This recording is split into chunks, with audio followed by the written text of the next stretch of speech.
कि कैसी आज़ादी है ये। आज़ाद तो हम उस वक्त होते जब हिंदुओं पे कोई हमला करता और हिंदू मुसलमान के घर में पनाह लेता और मुसलमान उस हिंदू को बचाने के लिए दंगाइयों के मुकाबले में शहीद हो जाता और हिंदू को बचा लेता, तो हम समझते थे कि हिंदुस्तान आज़ाद हो गया है। ऐसे ही अगर किसी मुसलमान पर कोई हिंदू हमला करता और वो किसी हिंदू के घर में जाकर पनाह ले लेता और वो हिंदू अपने पूरे खानदान के साथ कुर्बान होकर उस मुसलमान को बचा लेता, तो हम समझते कि हिंदुस्तान की आज़ादी में दम है। हिंदुस्तान की आज़ादी भी ज़रूरी और इंसान की आज़ादी भी ज़रूरी। हिंदुस्तान आज़ाद हुआ 1947 में और इंसान आज़ाद हुआ 570 ईस्वी में। हिंदुस्तान की आज़ादी और इंसान की आज़ादी। हिंदुस्तान को आज़ाद करवाया हिंदुस्तानी मुजाहिदीन ने और इंसान को आज़ाद करवाया रहमतुल लिल आलमीन ने। मिलादुन नबी ये इंसान की आज़ादी का दिन है। 15 अगस्त हिंदुस्तान की आज़ादी का दिन है। हमें हिंदुस्तान की आज़ादी भी चाहिए और हमें इंसान की आज़ादी भी चाहिए। तो हिंदुस्तान की आज़ादी 1947 में आपके सामने आ गई, मगर उसके साथ आज लफ्ज़ मगर लगा हुआ है। 47 में तो हमने आज़ादी देखी थी, क्या आज भी हम आज़ादी देख रहे हैं? 47 में तो हम आज़ाद थे और आज़ादी का मतलब क्या था? 26 जनवरी 1950 को पार्लियामेंट की सभा पटल पर हिंदुस्तान का आईन संविधान की शक्ल में रखा गया। यह संविधान हिंदुस्तान की आज़ादी को कवर करता है। यह संविधान हिंदुस्तान में रहने वालों की आज़ादी की हिफाजत की गारंटी देता है और इस संविधान को सबने पढ़ा है। मगर मैंने जो बात पहले कही कि पढ़ लेने से नतीजे नहीं आते सामने, जो पढ़ा गया है उस पर अमल करने से नतीजे सामने आते हैं। आज अगर मॉब लिंचिंग हो रही है मुल्क में, तो क्या आपकी आज़ादी पर शब खून नहीं मारा जा रहा है? ये मुल्क नफरत के लिए आज़ाद नहीं करवाया गया था, ये मुल्क मोहब्बत की शमा जलाने के लिए आज़ाद करवाया गया था। ये मुल्क गरीबों का खून चूसने के लिए नहीं आज़ाद करवाया गया था, ये मुल्क गुर्बत से इंसान को ऊपर उठाने के लिए आज़ाद करवाया गया था। यह मुल्क हिंदुस्तान में हिंदू मुस्लिम सिख ईसाई नफरत के लिए नहीं आज़ाद करवाया गया था, ये मुल्क हिंदुस्तानियों को मोहब्बत के सूत्र में बांधने के लिए आज़ाद करवाया गया था। अगर मुल्क में आज़ादी का सही चेहरा आपको देखने को मिल रहा हो, तब तो आप आज़ादी का जश्न मनाने की हैसियत में हैं।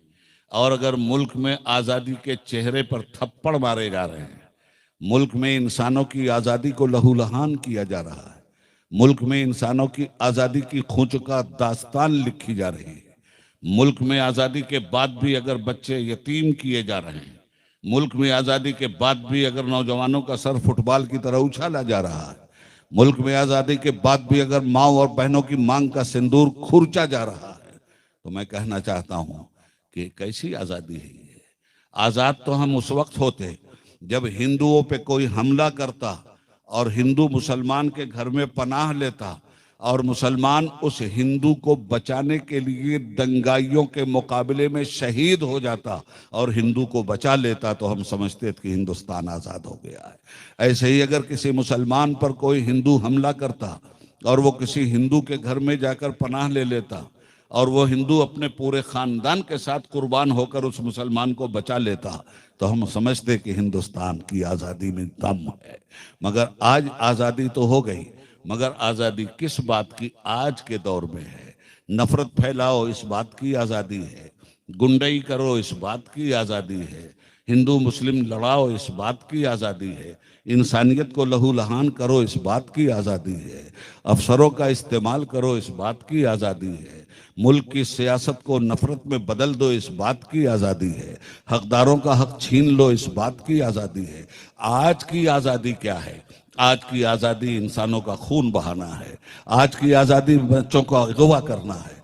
आज की आजादी में बिल्किस बानो के साथ रेप होने के बाद भी आजादी के दिन उन जराइम के मुर्तकिबीन आतंकवादियों को रिहा करना है।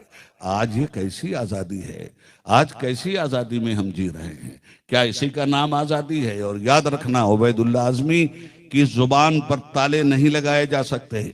मैं कल भी जेल को अपने घर को समझता था और आज भी बेड़ियों को अपने हाथ की जंजीर नहीं, अपने हाथ की लकीर और इस कौम की तकदीर समझ रहा हूं। ये कैसी आजादी है? किस आजादी की बात हम कर रहे हैं? आजादी हमें मिली थी, किस तरह से मिली थी? यही नफरत का माहौल तो अंग्रेजों ने भी पैदा किया। मैं कहता हूं अपने इन तीनों साथियों की बात को दोहराऊंगा नहीं, मैं बात वो करूंगा जो इन तीनों साथियों की बेहतरीन बातों के बाद आपको आगे बढ़ाए। याद रखिएगा, आज हम लोग कहते हैं कि अंग्रेजों का ने जो 1 सदी इस मुल्क पर हुकूमत किया, उस हुकूमत करने के पीछे राज क्या था? तो हिंदुओं की जुबान पे भी है और मुसलमानों की जुबान पे भी है, आलिमों की जुबान पे भी है, जाहिलों की भी जुबान पे है कि अंग्रेजों की पॉलिसी थी लड़ाओ और हुकूमत करो। सब न कहते हैं। इसका मतलब यह हुआ कि उन्होंने लड़ाया, मुल्क गुलाम हो गया, हुकूमत करने में वो कामयाब हो गए, एक सेंचुरी उन्होंने बना ली। वो लड़ाने वाली कौम जो 100 साल तक आपको लड़ाती रही, वो करते क्या थे? कुछ मुस्लिम दलाल और कुछ हिंदू दलाल, बोल के लब आजाद हैं तेरे, बोल जुबां खामोश है क्यों? ये दलाल जब जब जहां जहां जिस माशरे में होंगे, आजादी पे कदगन और पाबंदी जरूर लगेगी।